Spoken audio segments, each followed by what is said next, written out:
known as Cool Britannia, which I'm sure most of you remember. When Tony Blair was elected Prime Minister of the UK, one of his first strategies was to try and reposition the United Kingdom into something very similar to what Korea is trying to aim at here. Vibrant, open, creative, that kind of modern cutting-edge imagery. The Cool Britannia campaign died a slow death. It was received with a lot of hostility from UK media across the political spectrum. There were no real tangible outcomes produced, and so the campaign was never officially abandoned or cancelled. It just people stopped talking about it, and it was finally left to die. And in its place, it's a much more low-profile public diplomacy.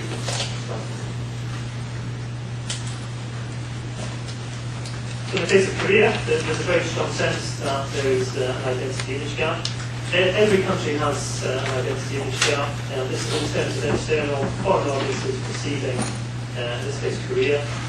And that gap will always exist because there's no way external audiences can be fully informed about any other country. There's just no way it can absorb that much information. In Korea, the specific nature of this gap is that Korea is a developed economy. It's been a very successful transition from developing to developed economy, but that transition doesn't seem to have registered with many foreign audiences, and that's one aspect of the gap. Now, what Korean policymakers can do about this, as I mentioned, they're very energetic in pursuing a nation-building strategy. But there's very little theory to draw upon because, as an academic discipline, it's still very much nation branding is very much in its early days. Public diplomacy is longer established academically, and there are postgraduate courses that students can take in public diplomacy, but for nation branding, such courses don't yet exist. So there's a lack of theory-based policymakers to draw upon. Nation branding is related to public diplomacy, but it has developed in parallel rather than in an integrated way. Now, very often a challenge for policymakers when they announce that their country is going to develop a nation branding strategy is that such announcements are met with a lot of cynicism and hostility. Media will accuse the government of wasting money on silly things like slogans and advertising campaigns when the government should be spending money on more serious issues. The justification of nation branding, you could look upon it as self-defense. It's telling your own story rather than letting others tell it for you. Countries attempt to define themselves for themselves rather than be defined by foreign media. Some countries feel very strongly that they are misrepresented by foreign media. This is the so-called CNN effect, one aspect of it. Certainly Korean policymakers that I've spoken to do feel that they are misrepresented not only by foreign media but by much of the domestic media. And I spoke to the CNN, the sole correspondent for CNN, and it seems there's not a particularly good relationship between policymakers and media. A lot of mistrust, a lack of communication.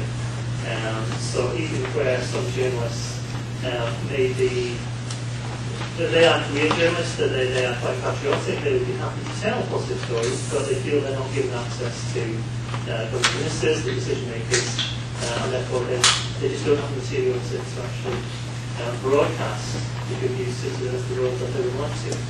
So I think that's one aspect where policymakers and the media, there needs to be some kind of thawing of relations and a more positive relationship develop. So foreign media will define nations. Rival nations will define other nations through propaganda. And more generally, in a sociological dimension, national stereotypes, these exist and they are really positive. So nation branding may be one way to try and address and challenge these stereotypes. Although it does seem that rather than directly challenge stereotypes, that is a difficult thing to do, because these stereotypes can be deeply rooted, and they are the result of lazy thinking, so people tend not to be willing to process anything that challenges these stereotypes. So a better path can be to tell a different story. Don't try and actually change the stereotype, just broaden the image of the country. The general goals of nation branding are very broad. Export promotion, attracting investments, tourism promotion. Traditionally, national tourism organisations have been the main vehicle for projecting a country's image. They've done that for decades, and indeed in some countries to such an extent the tourism organisation has become so dominant that the tourism organisation is actually unwilling to collaborate with these other agencies. And that is obviously not a healthy situation, because tourism is just one aspect of a nation. And it's been pointed out often that for some countries the image that tourism organisations project is not necessarily a beneficial one to attract people to investment or for boosting exports. For example, in the case of Scotland, the Scottish Tourism Organisation is very well funded, has had decades of experience of projecting a certain image of Scotland, but that image has tended to be very rural, peaceful, visions of mountains and lochs and misty weather, all this kind of thing, which may actually be detrimental to position the country as a good place to work or study or invest. And the fourth main goal is quite intangible, but important, to increase the influence of the nation in world affairs, which has tended to be the domain of public diplomacy. Now, I'm not going to go into great detail about the similarities and differences between nation branding and public diplomacy, although we might discuss that afterwards if people want to raise that. The two disciplines have been developed in parallel because they originate from different sources. Public diplomacy is located within the field of international relations, whereas nation branding has originated from within business, and specifically marketing and branding. And very few scholars transcend those two fields, if any. And they publish in different journals. So you have a quite peculiar situation where within a marketing or branding journal, the authors of an article will claim that there has been no research today published on such and such a topic. And that's true within the marketing and branding literature, but if you look within public diplomacy and international relations, it will not true, and vice versa.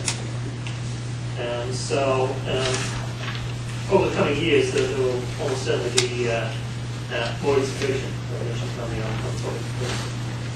However, there are obstacles to this. And a key one is terminology. Just the language of branding and the language of diplomacy are not the same. The language of branding, as I've said here, it sits uneasily within many embassies and foreign ministries. It is looked upon as being inappropriate, a manifestation of crass commercialism that is not something that should be within the domain of foreign policy. But even public diplomacy itself is not universally embraced. Within many foreign ministries, there is active hostility to the notion that the diplomat should actually be addressing foreign publics. And that the role of diplomat should be speaking government to government, diplomat to diplomat, rather than diplomats to foreign public.